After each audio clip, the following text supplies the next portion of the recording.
বর্ষা বৃষ্টি এর জন্য অনেক ভাইরাল ইনফেকশান এইসব জিনিসগুলো হচ্ছে।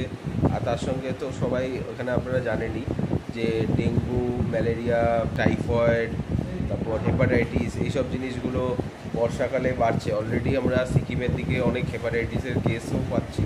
তো কিছু কিছু জিনিস আমাদের মনে রাখতে হবে। একটা হচ্ছে যে বাইরের খাওয়া, ফুচকা, জল জাতীয় যেখানে থেকে ভাইরাসগুলো পদার্থগুলো আসার শরীরে আসার হয় খাওয়ার কম করতে হবে। তার সঙ্গে বৃষ্টিতে ভেজা এইসব জিনিসগুলো না অ্যাভয়েড করাই ভালো। ঠিক আছে, অনেকে বৃষ্টির সময় বৃষ্টিতে ভিজে অনেক সময় ভিজে যায় বা হয়, এই সময়টা ভাইরাস ইনফেকশন হয়। আর সবথেকে যেটা ইম্পর্টেন্ট যেটা ওয়েস্ট বেঙ্গল গভর্নমেন্টও প্রত্যেক বছর প্রচার করে থাকে, সেটা হচ্ছে যে ডেঙ্গুর সময়কার যেখানে জল জমতে না দেওয়া, বাড়িতে কোথাও জল যেন জমে না থাকে সেটা দেখা, মশারি টাঙানো, মশার যে ব্যবস্থা সেগুলো করা।